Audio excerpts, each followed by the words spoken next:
Hello friends, इस video में मैं आपके साथ चर्चा कर रहा हूँ stock market outlook for Monday के लिए। और मंडे के लिए जो चीज़ें इफेक्ट करेंगी इस हफ्ते के लिए बाजार में, वो मैं आपके साथ चर्चा कर रहा हूँ। सबसे पहले जो चर्चा हमारी बनती है वो बनती है रिलायंस इंडस्ट्रीज़ के रिजल्ट के बारे में। अब आते हैं रिलायंस इंडस्ट्रीज़ के रिजल्ट के बारे में कि रिलायंस इंडस्ट्रीज़ के जो रिजल्ट हैं वो किस तरीके से रहे। अब रिलायंस इंडस्ट्रीज़ बाजार का हैवी वेट, मार्केट का हैवी वेट, निफ्टी का हैवी वेट। अब अगर इस शेयर्स की बात करें तो पिछले साल जून क्वार्टर में इसने जो सेल जनरेट की थी, जो रेवेन्यू जनरेट किया था, वो किया था तकरीबन 2,07,000 करोड़ के आसपास का। और इस क्वार्टर में रेवेन्यू ग्रोथ आई है जबरदस्त। और रेवेन्यू ग्रोथ अगर आप देखेंगे तो वो तकरीबन 10% से ऊपर है। अब रेवेन्यू ग्रोथ आई दमदार, और ऑपरेटिंग प्रॉफिट मार्जिन जो थे 18% वो घटकर हो गए 17%। यानी कि जो प्रॉफिट मार्जिन हैं वो कॉस्ट जो है बढ़कर आई है। अब इसकी वजह से जो रिलायंस इंडस्ट्रीज़ का ओवरऑल प्रॉफिट है वो यहाँ पर घटता हुआ दिखा है, और जिसकी वजह से जो ईपीएस है उसमें भी चेंज आया है। और 18,258 करोड़ के जो प्रॉफिट है वो घटकर 17,445 हो गए। यानी कि इन्फ्लेशनरी जो चीज़ें थी वो प्राइस में तो प्राइस इन हुई, लेकिन अल्टीमेटली जो प्रॉफिटेबिलिटी है वो नीचे से घट के आई है। और जो पिछले साल की सेम ईपीएस थी 23.67, वो भी जो है मेंटेन नहीं कर पाए, और 22.37 की ईपीएस आई। अल्टीमेटली इस रिजल्ट के अगर हम अंदर देखें तो जो जियो प्लेटफॉर्म्स के माध्यम से जो जियो का बिजनेस है और उसके अंदर जो टैरिफ इंक्रीज़ किए गए वो बाद में किए, तो अगले क्वार्टर में इसका इम्पैक्ट आएगा। लेकिन अगर शेयर प्राइस की बात अगर आज की डेट में हम इसकी करना चाहें तो शेयर तकरीबन 33 के आसपास की पी रेशो पर, 32 से 33 के आसपास की पी रेशो पर ये शेयर ट्रेड कर रहे हैं।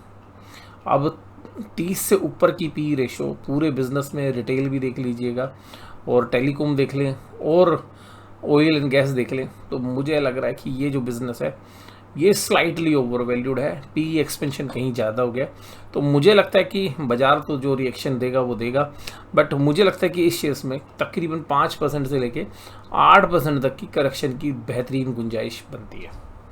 और इस बिज़नेस में से आप लोग जानते हैं जैसे कि जियो फाइनेंस का बिज़नेस अलग कर दिया गया है। दूसरी बात है अल्ट्राटेक के जो रिजल्ट है वो मंडे के बाज़ार में इम्पैक्ट डाल सकते हैं। अब मंडे के बाज़ार में अल्ट्राटेक के रिजल्ट हालांकि मार्केट आवर्स में ही आ गए थे, और अल्ट्राटेक में भी आप जो चीज़ देखेंगे ना तो टॉप लाइन में कुछ कर पाए ना बॉटम लाइन में कुछ कर पाए। जो सेल जून 2023 में थी वही जून 2024 में है। मात्र 300 करोड़ के आसपास की सेल बढ़ी है, और जो ऑपरेटिंग मार्जिन्स थे वो हालांकि 17% पर बरकरार रखे, और ये जो प्रॉफिट भी मेंटेन कर पाए हैं जो कंपनी, वो पिछले साल वाला ही मेंटेन कर पाई है। तो 1690 था वो 1695 है, तो ओनली 5 करोड़ का प्रॉफिट एक्स्ट्रा आया। तो ईपीएस भी मोर और लेस सेम ही आई है। यानी कि नो ग्रोथ कंपनी, और 50 के पी रेशो पर ये शेयर ट्रेड कर रहा है। बहुत ही महंगी वैल्यूशन हमें लग रही है क्योंकि बाजार बुल मार्केट में चल रहा है, और मुझे लगता है कि इस शेयर्स में भी बहुत आराम से गुंजाइश है कि 5 से 15% तक की करेक्शन इस तरीके के शेयर्स में देखने के लिए मिल सकती है आने वाले समय में। दोनों शेयर्स के अंदर हमारी कोई भी पोजीशंस नहीं है। हालांकि जो म्यूचुअल फंड्स हम ओन करते हैं उसके अंदर, म्यूचुअल फंड्स जो हमारे पास हैं उसके अंदर अल्ट्राटेक या जो रिलायंस की पोजीशंस हो सकती है। तो ये हमारा जो व्यू है ये अनबायस्ड है। वैल्यूशंस हमें महंगी लग रही है।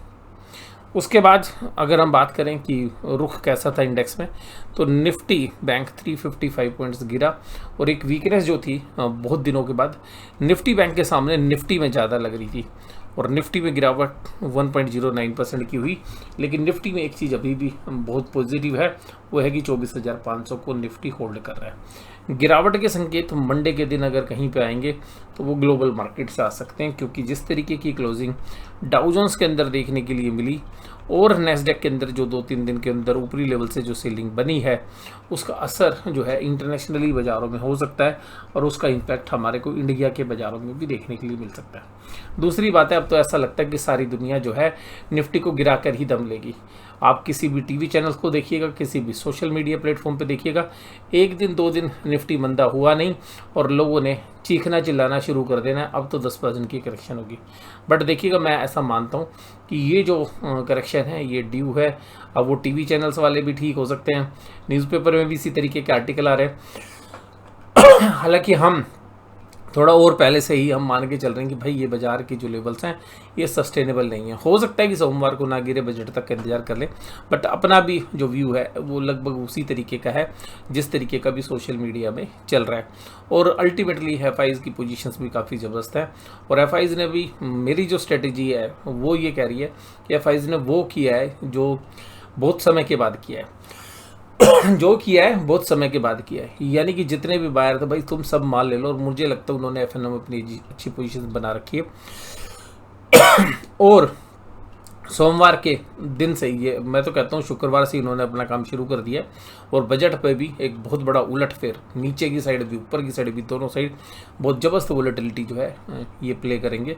और उसके लिए इन्होंने इतना माल खरीद रखा है कि अगर माल बेचने के लिए आए तो इस बार वो वॉल्यूम रिटेलर्स की तरफ से नहीं आएगा, क्योंकि मोदी जब प्रधानमंत्री बने तीसरी बार तो कुछ पैसा जो है वो पहले से इंतज़ार में था कि भाई बाजार में करेक्शन आएगी तो हम माल को उठाएंगे, और मोदी जी प्रधानमंत्री बनेंगे तो हम माल उठाएंगे। तो वो एक तरफा रैली जो है हम देख चुके हैं। अब वहाँ पर एफआईज ने मुझे लगता है कि उस और तेज़ी को एक्सटेंड किया और उन्होंने जाके ऊपर अपनी मंदी की पोजीशंस बनाई हुई हैं।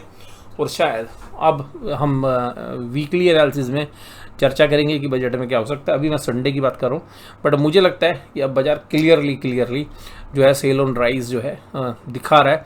और S&P 500 को भी अगर हम देखें तो यहाँ पर भी 2.35% की कमजोरी जो है एक हफ्ते के दौरान, यानी कि 5 ट्रेडिंग सेशन में देखने के लिए मिली है। और नेस्डेक के अंदर भी सिमिलर तरीके से जो गिरावट हमें देखने के लिए मिली है। और नेस्डेक की जो गिरावट है वो कहीं इससे भी ज़्यादा है, और 4.5% के आसपास की करेक्शन हमें पिछले 5 दिनों में देखने के लिए मिली है। तो इंटरनेशनल मूड माहौल भी जो है निफ्टी के लिए अब इतना पॉजिटिव नहीं है। निफ्टी के लिए कुछ भी पॉजिटिव आ रहा है वो आपको बताता हूँ, वो पुट कॉल रेशो। तो पुट कॉल रेशो 1.027 पर आ गई है, जो ये संकेत कर रही है कि ठीक है अभी बहुत ज़्यादा पुट राइटिंग नहीं हुई है। और पुट राइटिंग अगर 1.4 1.5 के आसपास होती है तो एक अच्छे चांसेस होते हैं कि वहाँ से करेक्शन हो, तो ये थोड़ा सा एक सपोर्ट मिल सकता है। और बैंक निफ्टी की भी पुट राइटिंग नीचे की तरफ है, तो यहाँ से थोड़ा सा सपोर्ट मिल रहा है कि पुट राइटर्स अभी बहुत ज़्यादा एक्टिव निचले प्राइस पे नहीं है। तो या हम ये भी कह सकते हैं कि जो लोग हेजिंग के लिए पुट खरीदते हैं उनको अभी इतना रिस्क नहीं लग रहा था कि वो पुट खरीदें।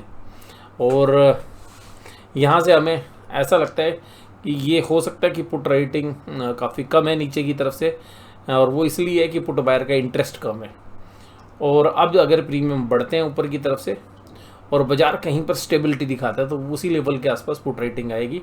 तो पुट राइटिंग नहीं है तो ये भी एक संकेत इस तरीके के भी आते हैं, इस तरीके की ऑप्शन राइटिंग के अंदर, कि बाजार जो है ऊपरी लेवल पर सस्टेन भी नहीं करेगा, क्योंकि पुट राइटर भी डरे हुए हैं कि बाजार में अचानक फॉल ना जाए। तो दोनों के एंगल से देखें, खरीदने वाले के एंगल से और बेचने वाले के एंगल से, तो अभी ऐसा लग रहा है कि बाजार अभी शायद नहीं टिकने वाला है। तो सोमवार के लिए हमारे को लगता है कि बाजार शायद गैप डाउन ही ना दे, और गैप डाउन के बाद वो शायद एक्सटेंड भी कर सकता है। और बजट से पहला दिन होगा तो एक वोलेटिलिटी भी हम उम्मीद कर रहे हैं कि नीचे के जाने के बाद एक बार बाजार फिर ऊपर से आए और एक दमदार तरीके से रिकवरी करने के बाद दोबारा से उसमें सेलिंग आ सकती है।